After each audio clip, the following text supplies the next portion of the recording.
Hello everybody, it's me, Nolan the Stuff. Welcome back to another video here today on my channel. Today, this video is going to be about my first impressions on the Valve Steam Deck console. So let's get straight into it. So starting off, my first impression was, holy shit, this thing is big. As you can see here, compared to a 3DS, it is an absolute giant. And right here, compared to a Game Gear, even the Game Gear looks small compared to it, even though that thing is a chunky console.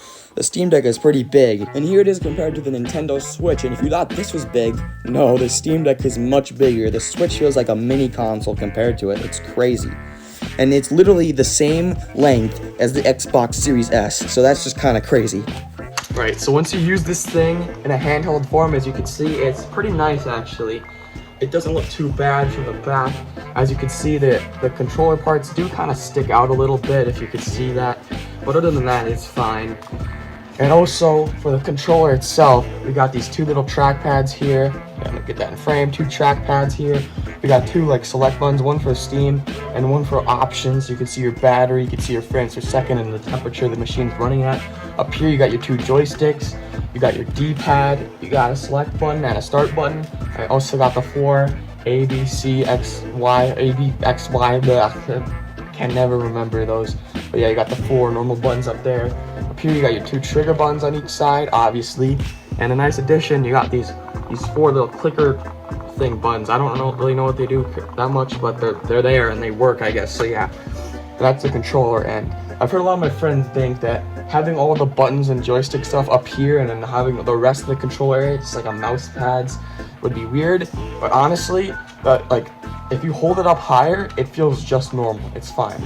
But if you hold it too low, then this might get in the way a little bit. But if you have big hands like me, you could fit your whole thing around and it'll be just fine, and it works fine.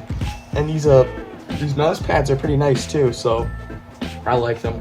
And I like the layout of the Steam Deck quite a bit. And also up here, we got the volume buttons, we got headphone jack, obviously. We got the charging port and the on and off button. So yeah, that's the layout of the Steam Deck. I think it's pretty sick.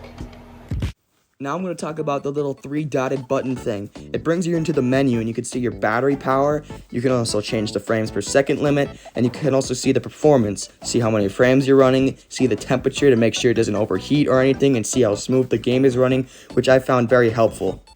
Also, a thing that's very nice is that you can use the screen as a touch screen. As you can see here, I'm playing the game Papers, Please with the touch screen, and it works pretty well. Sometimes it's a little chunky and stuff. Well, that's because of my chunky ass fingers, but you know, it works pretty good. You can also use this little dock thing to hook it up to a monitor or a keyboard and mouse, which I'm going to show you right now. I think this is a very awesome inclusion because I like playing games on a monitor. Even though right here I'm not using the monitor, you can just use it on the dock like I am. But using a keyboard and mouse is really nice for PC games because, you know, PC games are meant to be played on a mouse and keyboard. So sometimes, you know, rather than using the Steam Deck controller, it's kind of nice to have a keyboard and mouse. So yeah. It's also really nice for games that are not compatible with the Steam Deck, for games that may not even work with the controller, so you need a keyboard and mouse to play them, like Team Fortress Classic or Doom, which I'll show you right about now.